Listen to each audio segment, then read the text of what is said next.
While money may not buy happiness, its absence is the ultimate truth serum. Convinced he was finally shedding the dead weight of a broke nobody, David heartlessly threw his pregnant wife into the freezing cold. However, his arrogance blinded him to the truth. That shivering woman on his doorstep wasn't merely Phoebe the starving artist. She was the hidden crown jewel of the Harrington Empire, an heiress with resources that make David's bank account look like pocket change. The Harringtons don't just seek revenge, they acquire the competition. Get ready for the story of a lifetime's worst mistake. The rain in Seattle doesn't wash things clean, it just makes the dirt stick harder. It was 11:45 p.m. on a Tuesday in November. The wind was howling off the Puget Sound, rattling the floor-to-ceiling windows of the Sterling estate in Medina. Inside, the fire was warm, but the atmosphere was sub-zero. Phoebe Sterling stood in the foyer of the house she had spent the last 3 years cleaning, decorating, and turning into a home. She was shivering, not from the cold. The heating was set to a perfect 72 degrees, but from the shock. Her hands were instinctively wrapped around her stomach, protecting the secret she had planned to share over dinner. 4 months. She was 4 months pregnant. Across from her stood David, her husband, the man who had promised to love her until the end of time. He was sipping a glass of Macallan 25, looking at her with an expression of pure, unadulterated boredom. "David, please," Phoebe whispered, her voice cracking. "It's pouring outside. My car, the transmission is shot.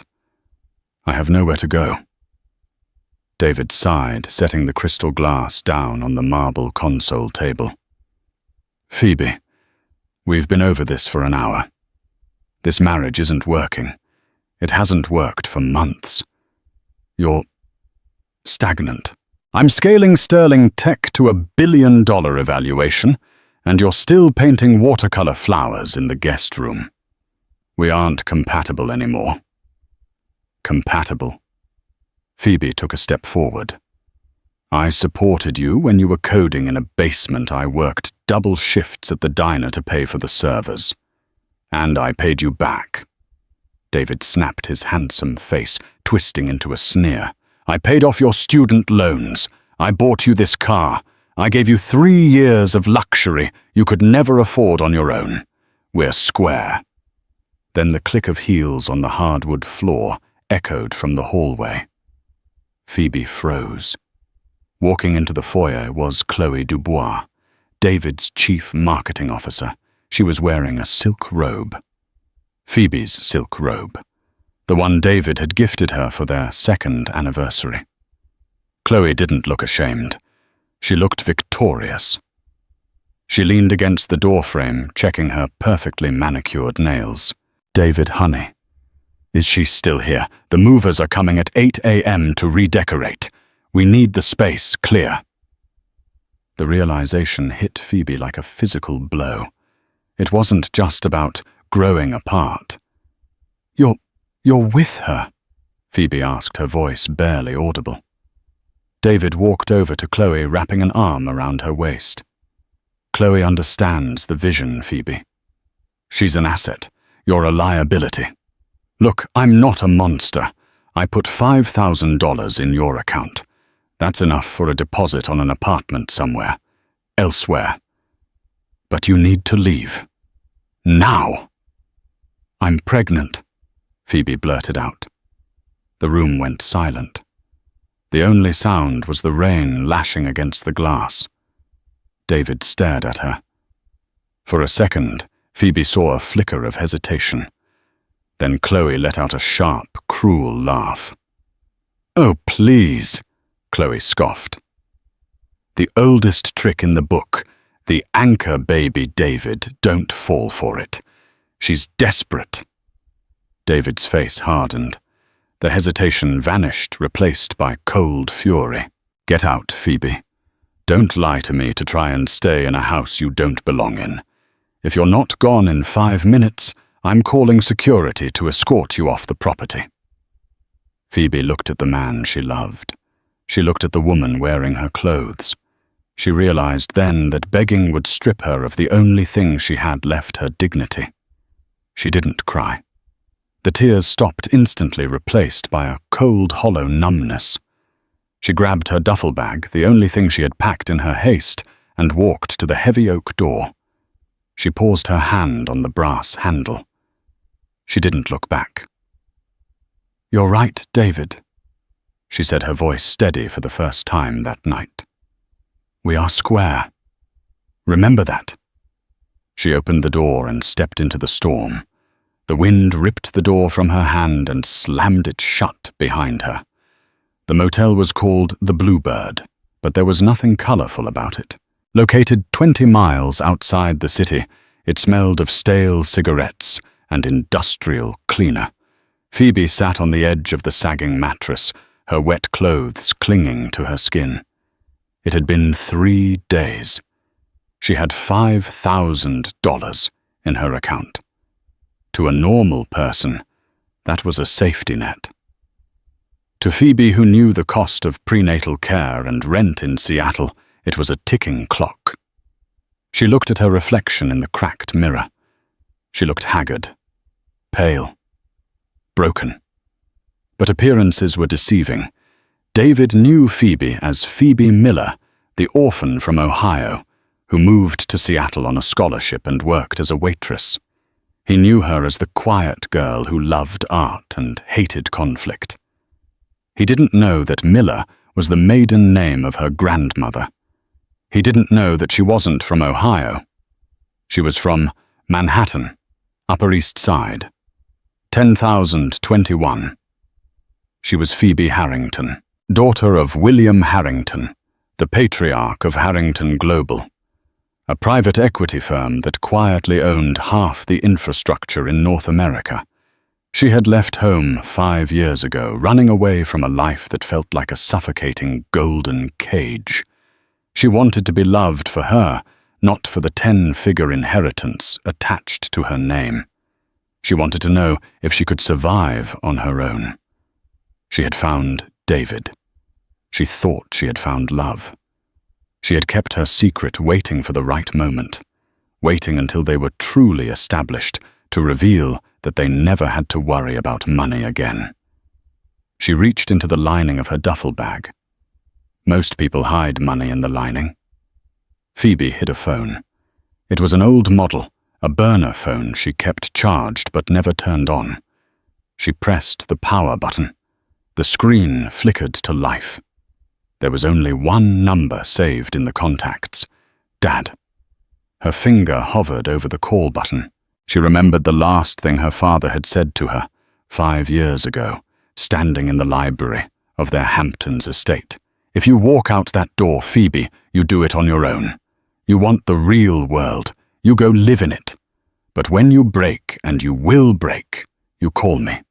But you don't call until you're ready to be a Harrington again." Was she ready? She touched her stomach. It wasn't just about her anymore. She had a child to protect, a child who was currently homeless because its father wanted to upgrade to a marketing executive. A flash of anger, hot and unfamiliar, surged through her. David hadn't just broken her heart. He had endangered her child. He had treated her like garbage because he thought she was powerless. She wasn't powerless. She was just dormant. She pressed the call button. It rang twice. "Phoebe."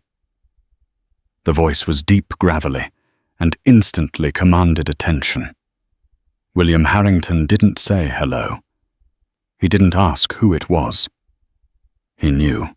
"Daddy," Phoebe whispered, and finally the tears she had held back in the mansion came pouring out.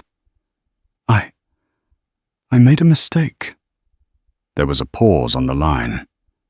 "Where are you?" "Seattle. A motel off I-5.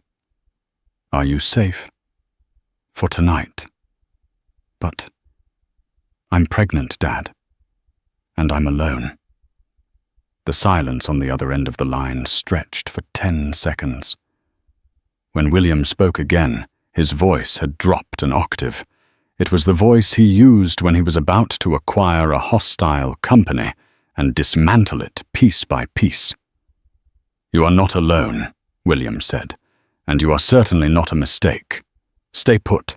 I'm sending James. He's in San Francisco. He'll be there in 2 hours."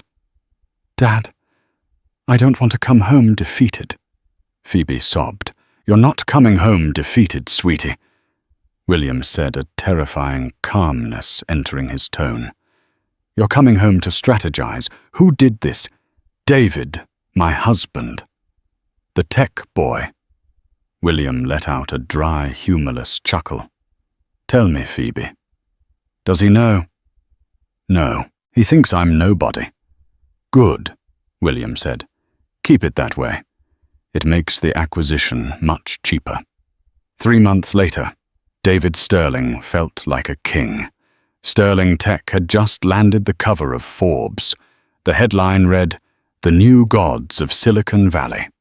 He was standing in his office, overlooking the Seattle skyline, wearing a bespoke suit that cost more than his father's car. Chloe walked in, carrying a tablet. She looked stressed. "David, we have a problem with the Series B funding," she said, dropping the tablet on his desk. David waved a hand dismissively. "What problem? We have investors lining up." "We did," Chloe corrected.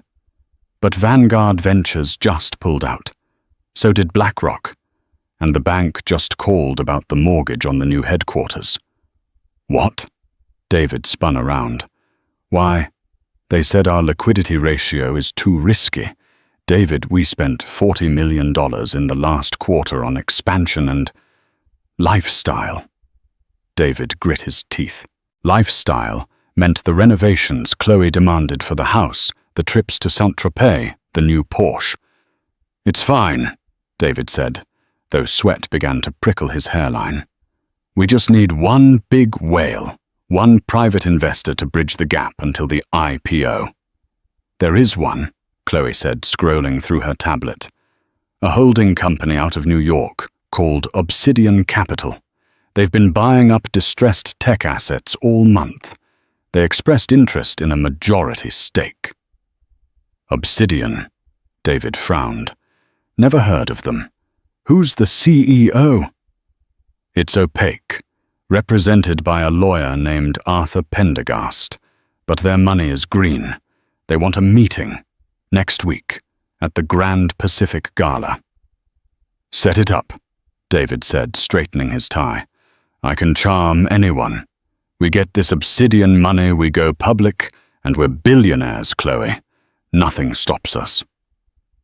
Meanwhile, in New York, Phoebe sat in the boardroom of the Harrington building on Fifth Avenue.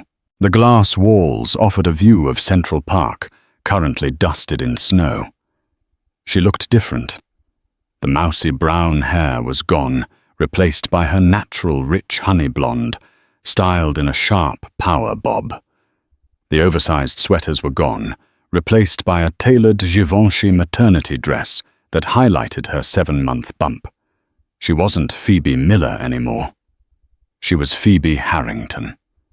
At the head of the table sat her father, William. To her right was her brother, James, 6'3", former Harvard rowing captain and the most ruthless negotiator in New York. "The trap is set," James said, sliding a dossier across the mahogany table. "Obsidian Capital, which is of course a shell company wholly owned by us, has secured the meeting with Sterling. He's desperate. He's leveraged the house, the company, everything." Phoebe opened the dossier. She saw a photo of David and Chloe laughing at a nightclub. She felt nothing but cold resolve. "He thinks he's meeting an investor," Phoebe said softly. "He's meeting his executioner," William said, sipping his coffee.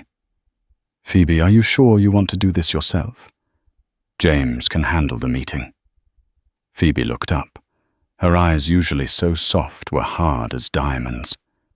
He threw my child out into the rain, Dad. He told me I was a liability. Phoebe closed the dossier. I want to look him in the eye when he realizes that the liability just bought his life. The Grand Pacific Gala is next Saturday, James said. We've arranged for the house, your old house, to be the venue. David put it up as collateral for a short-term loan he defaulted on yesterday. The bank is seizing it quietly, but we bought the note this morning. Wait, Phoebe said. He doesn't know he doesn't own the house anymore. James smiled a shark-like grin. Not yet. We're letting him host the gala there. He thinks he's showing off his success. In reality, he's throwing a party in your house. Phoebe stood up. Get the jet ready. We're going to Seattle. The night of the Grand Pacific Gala arrived, draped in the kind of opulence that screams new money. David had pulled out all the stops.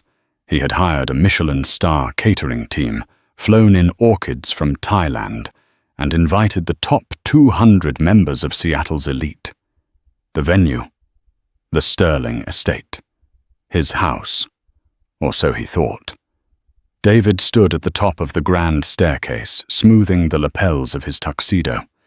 He looked down at the swirling crowd of investors, tech moguls, and politicians. He should have felt triumphant. Instead, he felt a gnawing nausea. "Stop fidgeting," Chloe hissed in his ear. She was wearing a red dress that was tight enough to cut off circulation, clutching a glass of champagne like a weapon. "Arthur Pendergast is here. The lawyer for Obsidian Capital. He's in the library." "Is the principal here?" David asked, scanning the room. "The CEO of Obsidian. Pendergast said the CEO is arriving shortly. Special entry. They want to make an entrance." David swallowed hard. "If this deal doesn't close tonight, Chloe, the bank takes the keys on Monday. You know that, right?" "It will close," Chloe snapped. "Just charm them. And for God's sake, don't mention your ex-wife. Investors hate messy personal lives." At 8:15 p.m., the music stopped. A hush fell over the room as the heavy oak front doors, the same doors Phoebe had been pushed out of 3 months ago, swung open. Usually guests arrived via the driveway, but the new arrivals had come in a convoy of 3 armored Cadillac Escalades that pulled right up to the portico flanking a vintage 1960 Rolls-Royce Phantom. Security stepped aside. A man entered first. It was James Harrington. He was wearing a tuxedo that fit him like armor. He didn't look like a tech bro. He looked like old-world power. He scanned the room with a predator's gaze, silencing the murmurs. Then he turned and offered his hand to the person behind him. A woman stepped into the light. The room collectively gasped. She was stunning. She wore a midnight blue velvet gown that cascaded to the floor off the shoulder, revealing a diamond necklace that likely cost more than the entire house. The dress was cut to elegantly accommodate her 7-month pregnancy, turning her baby bump into a statement of regal power rather than a hindrance. Her hair was a sleek golden bob. Her makeup was flawless. But it was her eyes, cold blue and piercing, that held the room captive. David squinted from the top of the stairs. She looked familiar. The curve of her jaw, the way she held her head. But no, it couldn't be. "Who is that?" Chloe whispered, her jealousy flaring instantly. The woman didn't look at the crowd. She looked up, straight at David. She didn't smile. "That," a voice beside David said it was his CFO, pale as a ghost. "That's Phoebe Harrington, the heiress to the Harrington global fortune." David frowned. "Harrington? No, that looks like Phoebe. My Phoebe. But Phoebe is a waitress from Ohio." "David," the CFO whispered, terrified. Harrington Global owns the bank that holds our debt. They own the media company that ran the Forbes article. They own basically everything. David felt the blood drain from his face. He watched as the woman began to ascend the stairs, flanked by James and 2 large security guards. The crowd parted for her, like the Red Sea. She stopped 3 steps below David. They were eye to eye. Up close, the illusion of the poor waitress shattered completely. This woman smelled of oud wood and money. "Hello, David," she said. Her voice was the same, but the timbre was different. It carried the weight of a billion-dollar empire. David stuttered. "Phoebe." "What? What are you doing here? You crashed my gala." Chloe stepped forward, blocking David. "Excuse me, you can't just waltz in here." Security. James Harrington stepped up, towering over Chloe. He didn't raise his voice. He just handed her a business card. "I wouldn't do that, Ms. Dubois, unless you want to be escorted out of your own party by federal marshals." Phoebe didn't even look at Chloe. She kept her eyes locked on David. "We have a meeting, don't we?" Phoebe said smoothly. "Obsidian Capital is ready to hear your pitch. Shall we go to the study? I believe you know the way." The study was soundproof. The roar of the party outside was reduced to a dull hum. David sat behind his desk, trembling.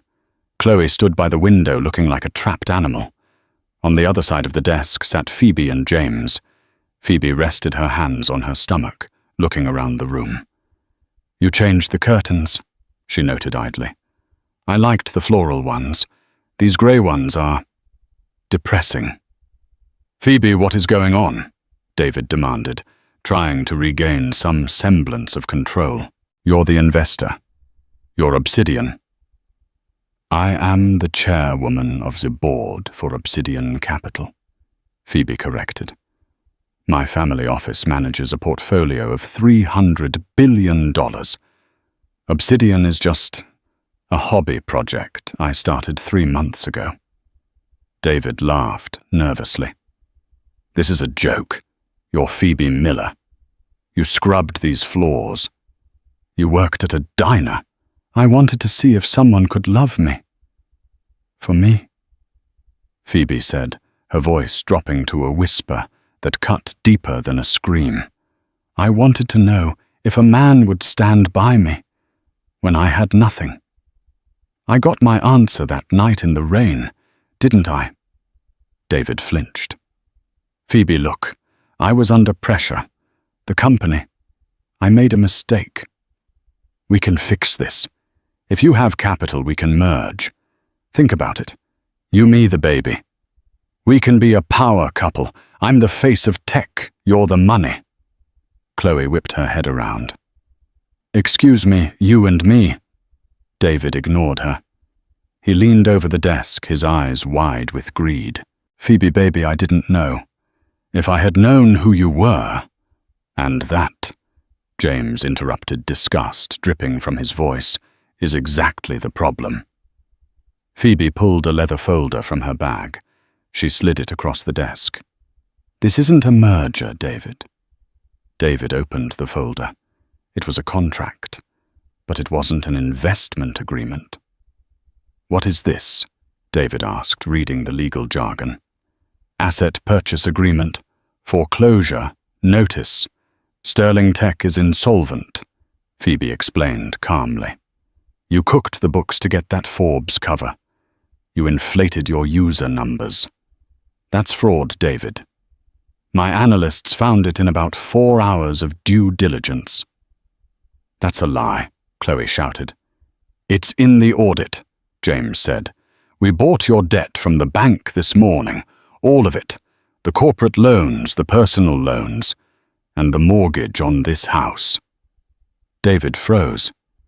"You're in default," Phoebe said, "which means Obsidian Capital is exercising its right to seize collateral. Immediately." David stood up, slamming his hands on the desk. "You can't do that. I have rights. This is my house." "Actually," Phoebe said, standing up slowly. It's my house. Again. And unlike you, I paid cash. She walked over to the window, looking out at the rain that had started to fall, a poetic echo of the night she left. You have two options, David, Phoebe said, turning back to him. Option A. We release the audit to the SEC. You go to prison for securities fraud. Chloe goes to prison as an accomplice. The company goes bankrupt, and you leave here in handcuffs tonight.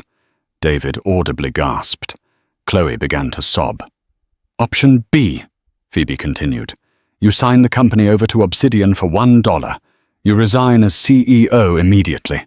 You sign a non-disclosure agreement, and you vacate the premises. Tonight. Tonight, David choked out. But the party, everyone is outside. I know, Phoebe said, her eyes flashing with cold fire. It will be very embarrassing for you when the announcement is made. But that's the price of doing business. And the baby? David asked, playing his last card. You can't keep my child from me. I have rights as a father. Phoebe smiled. It was a terrifying smile. James? She asked. James tossed a thick envelope onto the desk. Photos of you and Chloe doing lines of coke in the bathroom of a club last week. Bank statements showing you used company funds for escorts, and a recording of you threatening to drag Phoebe out by her hair if she didn't leave the night you kicked her out. We have the security footage, David. You forgot to delete the cloud backup. James leaned in. You will sign full custody over to Phoebe. If you ever try to contact her or the child, I will release this file to the press, the police, and your mother. Do you understand?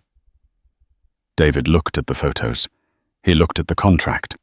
He looked at the woman he had thrown away. He realized with a sickening thud in his chest that he was small. He had always been small. She had just been standing on her knees to meet him at eye level. Now she was standing up. With a shaking hand, David picked up the pen. The silence inside the mahogany-paneled study was so heavy it felt like it had physical weight pressing down on David's chest, making it hard to breathe. Outside the heavy oak doors, the muffled bass of the gala's DJ thumped rhythmically, a heartbeat of a party that was celebrating a corpse. David sat behind his massive glass desk, a desk he had custom-ordered from Italy 3 months ago. Across from him sat Phoebe. She didn't look like an ex-wife. She didn't look like a scorned woman. She looked like a judge. James Harrington stood by the fireplace, leaning casually against the mantel, watching David with the dispassionate interest of a scientist observing a bug under a microscope. This is insane, David stammered, his confident baritone reduced to a thin, reedy squeak. He looked at the legal documents spread out before him. The words swam before his eyes. Notice of default. Immediate foreclosure. Asset seizure. It's not insane, David, Phoebe said, her voice calm and smooth, like a blade sliding through silk. It's math. You borrowed against the company to pay for the house. You borrowed against the house to pay for the marketing. And you borrowed against your personal assets to cover the interest. It's a house of cards, and I just pulled the bottom card. I have investors, David yelled, standing up. He tried to muster the arrogance that had served him so well in Silicon Valley. Vanguard is calling me tomorrow. Once the Series B closes, I can pay this off. I can pay you off. Double. Triple. James laughed. It was a dry, humorless sound. David, you don't get it. Vanguard isn't calling. Neither is BlackRock. We spoke to them this morning. David froze. You... What? We own the risk assessment firm they use, James explained, checking his watch. My analysts sent over a file regarding Sterling Tech's user retention numbers. The real numbers, not the ones you cooked up for that Forbes article. David fell back into his chair, as if his strings had been cut. His face went grey.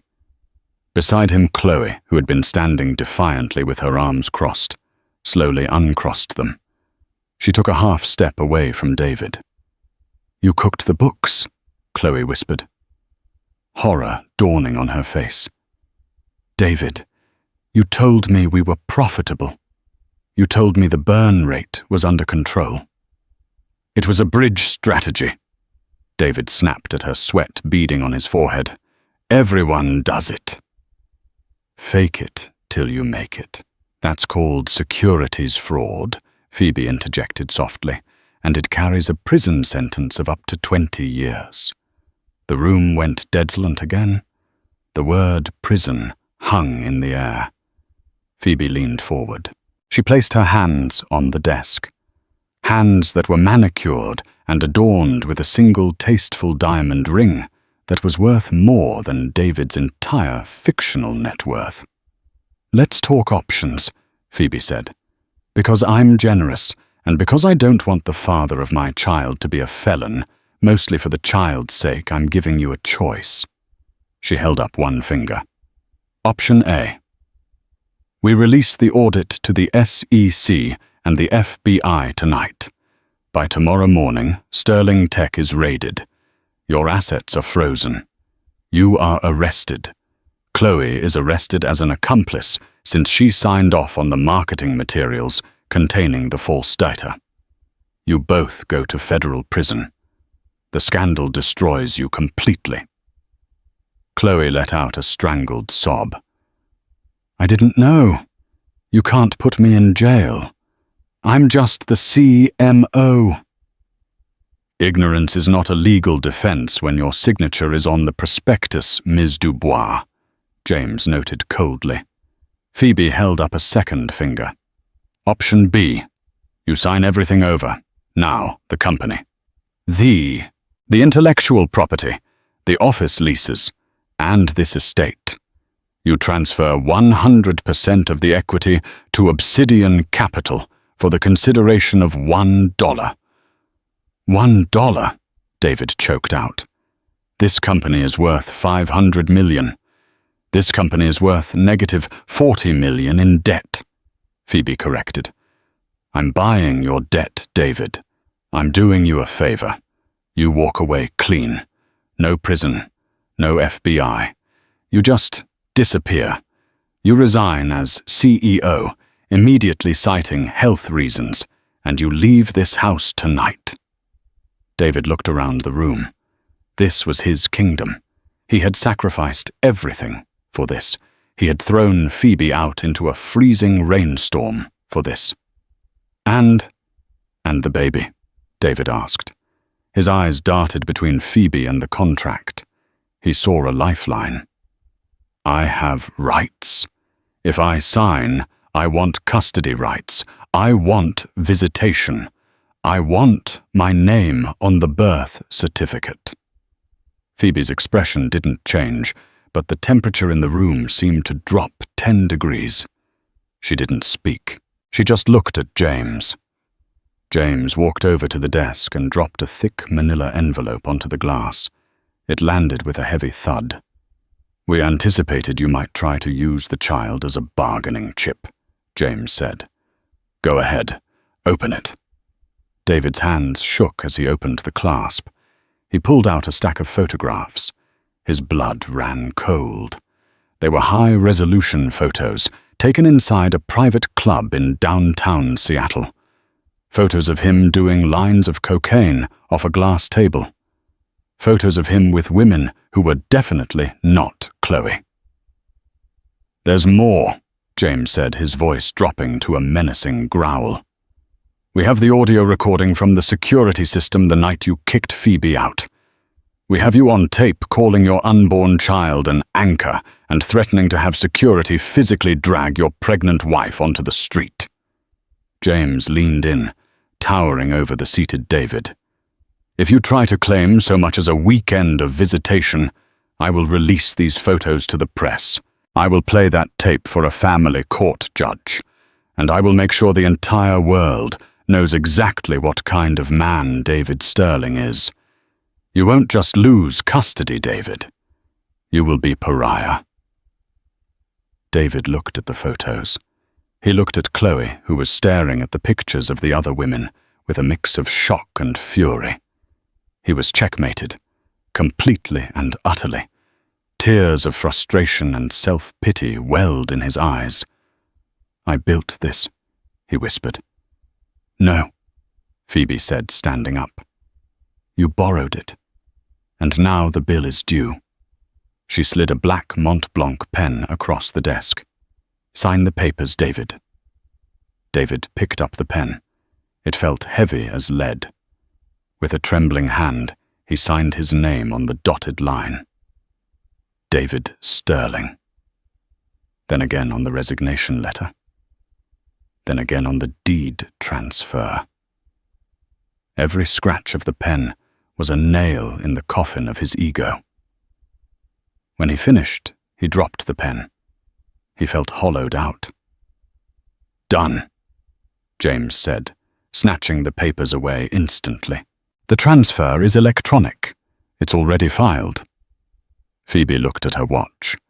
"You have 10 minutes to vacate the premises. Take your personal items only. Anything purchased with company funds, which is everything in this room, stays." David stood up. He felt unsteady. He looked at Chloe. "Chloe," he said, his voice weak. "Let's go. We'll figure something out. We can go to your condo." Chloe stood frozen. Her eyes were darting between David the broken crying fraud and Phoebe the billionaire heiress who radiated power. Chloe was a survivor. She did the math. "I'm not going with you," Chloe said, her voice sharp. David recoiled as if slapped. "What, babe, we're in this together." "No, we aren't," Chloe spat. She turned to Phoebe, plastering a desperate, pleading smile on her face. "Ms. Harrington." "Phoebe, please, I was manipulated. He lied to me about the finances. I'm a victim here. I can help you. I know the marketing strategy. I know the client list. Keep me on. Please, I can be an asset to Obsidian." David stared at her, his mouth agape. The betrayal cut deeper than the bankruptcy. "Chloe." Phoebe looked at Chloe. She looked at the woman wearing the red dress that Phoebe had bought the woman who had mocked her pregnancy in the foyer just months ago. Phoebe walked around the desk. She stopped inches from Chloe. "You think because you turned on him, you're safe?" Phoebe asked softly. "You watched him throw a pregnant woman into a storm, and you laughed. You tried to erase me from my own life." Phoebe's eyes hardened. "You're fired, Chloe. Effectively, immediately. And don't bother updating your LinkedIn. I've already spoken to the heads of every major marketing firm in Seattle, San Francisco, and New York. You are blacklisted. No one will hire you. You'll be lucky to get a job managing social media for a hot dog stand." Chloe gasped, tears erupting instantly. "You can't do that." "I already did," Phoebe said calmly. She pointed to the door. "Get out!" Chloe wailed, grabbing her purse and sprinting out of the room, leaving David alone with the lions. David looked at Phoebe one last time. He wanted to say something, an apology, a beg, an insult, but he found he had no words left. He was small. He had always been small. "Goodbye, David," Phoebe said, turning her back on him to look out the window. David turned and walked out of the study. The transition was jarring. He stepped from the silent, suffocating tension of the study back into the roar of the gala. The party was at its peak. Champagne corks were popping. The string quartet had been replaced by a jazz band. People smiled at him as he passed. "Great party, David," a tech CEO shouted, raising a glass. "Hey, Sterling, let's talk about that merger next week," a banker yelled. They didn't know. They were toasting a ghost. David walked through the crowd, feeling like he was in a nightmare. He wanted to scream at them to stop, but he kept his head down, clutching his phone, the only thing he owned. He reached the grand foyer. The massive crystal chandelier sparkled overhead. He remembered the day he bought it, bragging to Phoebe that it cost more than her parents' house. He didn't know then that her parents' house was a $20 million estate in the Hamptons. He opened the heavy front door. The weather had turned. A squall had blown in off the Sound. The rain was coming down in sheets sideways, driven by a biting wind. David stepped onto the porch. The valet stand was chaotic. "Ticket, sir?" the valet asked. I don't have a ticket," David muttered. "It's the Porsche, the 911 GT3. It's right there." He pointed to his car parked prominently in the front spot. The valet looked at a clipboard. "I'm sorry, sir. We've been instructed that vehicle remains on the property. It's registered to Sterling Technologies." "It's my car!" David screamed, snapping. "Give me the damn keys." "Security," the valet signaled. Two large men in dark suits stepped out of the shadows. They weren't the rented mall cops David had hired. They were Harrington Private Security. "Mr. Sterling," the lead guard said, his voice leaving no room for argument. "You are trespassing. You need to leave the property on foot." "On foot?" David looked at the long, winding driveway. It was a mile to the main gate. The rain was torrential. "I don't have a coat. I don't have an umbrella." "You should have thought of that before you threw your wife out in a storm," the guard said. He didn't smile. David looked back at the house. Through the open doors, he heard the music die down. A voice came over the PA system. It was James. His voice boomed through the estate, reaching even the driveway. "Ladies and gentlemen, thank you for coming. I have a special announcement. As of this evening, Sterling Tech has been fully acquired by Obsidian Capital. The previous management has departed. Please raise your glasses to the new owner of this estate and the chairwoman of the board. Phoebe Harrington." A roar of applause erupted from the house. A thunderous, cheering ovation. They were clapping for her. The people David had spent years trying to impress were cheering for his destruction. David turned away. He stepped off the covered porch and into the rain. Within seconds, his bespoke tuxedo was soaked. His hair was plastered to his skull. The freezing water ran down his neck, sending shivers through his body. He began to walk. His Gucci loafers slipped on the wet pavement. He stumbled, falling hard onto his hands and knees in the mud beside the driveway. He gasped. The wind knocked out of him. He looked down at his hands covered in cold black mud. He looked back at the house one last time. The windows were glowing with golden light. He could see silhouettes dancing. It looked warm. It looked like heaven, and he was cast out. He pushed himself up, wiping the mud on his pants, and kept walking into the dark, cold night. He was alone. He was broke. And for the first time in his life, David Sterling saw himself clearly. He wasn't a billionaire. He wasn't a genius. He was just a man who had held a diamond in his hand, mistook it for glass, and threw it away.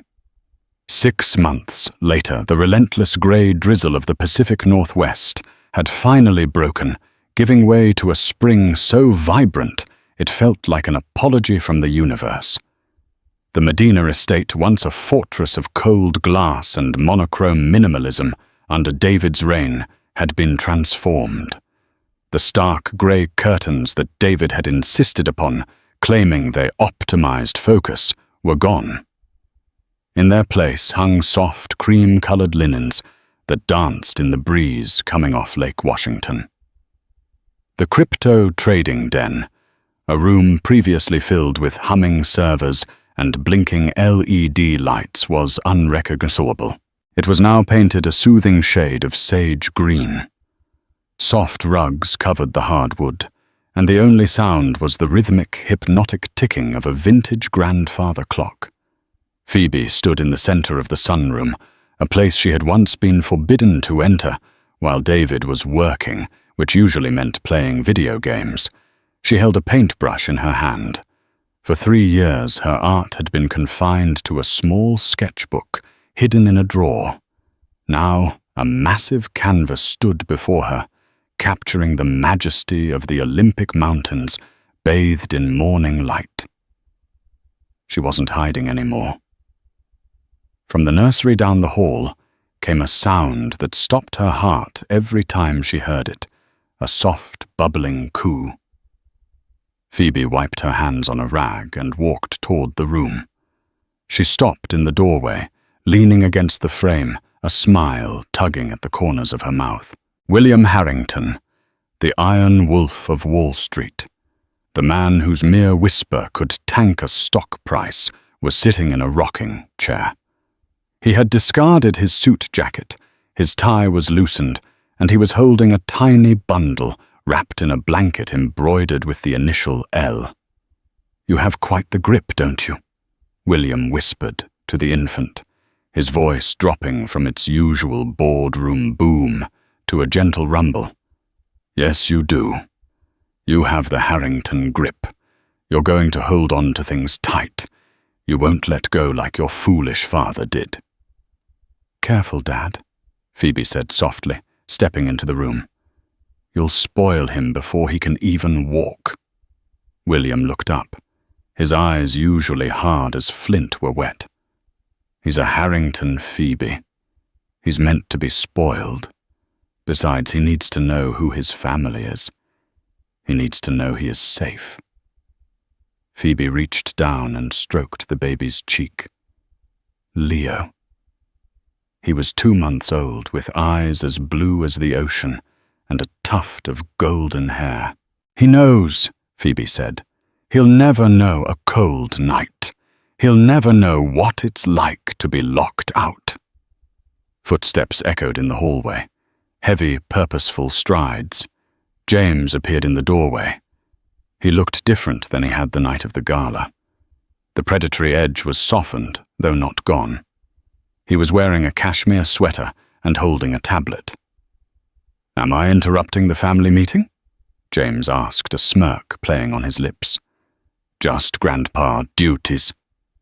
William grunted, though he didn't make a move to put Leo down. "What's the update, James?"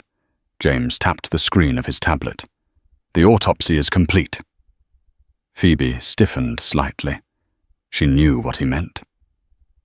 "Sterling Tech?" she asked.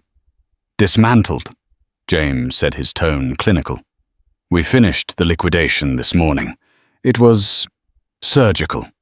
We sold the server farms to Amazon for parts. The patent portfolio, what little of it was actually unique, went to Google. The real estate holdings were liquidated to cover the outstanding debts." "And the profit?" William asked, looking up from the baby.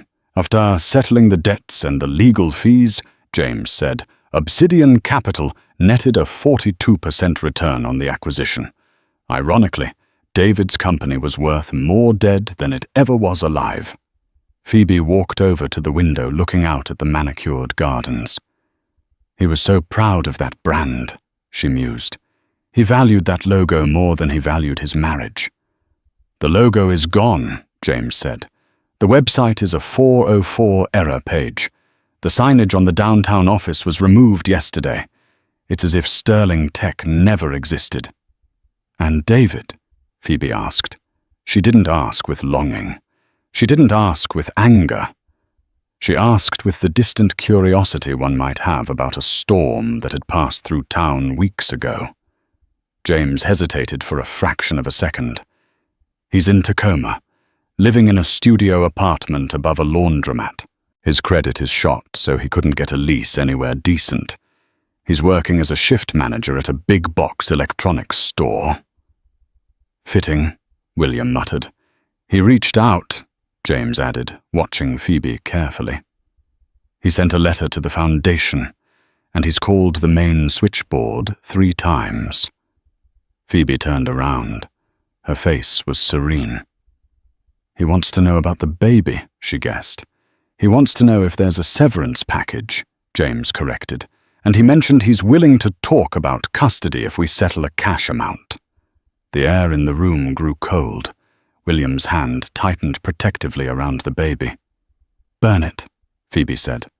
Her voice didn't waver. "Burn the letter. Block the number. If he shows up within 500 yards of this house, or Leo enforce the restraining order." "Understood," James said. He had his chance. Phoebe continued looking at her son. He had a wife who adored him and a child on the way. He chose a marketing strategy. He chose a lifestyle. He doesn't get to come back now that the lifestyle is gone. "He's the past, Phoebe," James said gently. "You're the future." Phoebe nodded. She walked over and took Leo from her father's arms. The baby gurgled, reaching up to grab her finger. "Come on," she said to her family. "The photographer is here for the press release. The new Harrington grant for single mothers launches today. I want Leo in the picture." "A $50 million grant," William said proudly, standing up. "That's going to change a lot of lives, sweetheart. It's going to make sure no woman has to stand in the rain again," Phoebe said. Meanwhile, 30 miles south, the break room of Electromart smelled of stale popcorn, burnt coffee, and floor wax.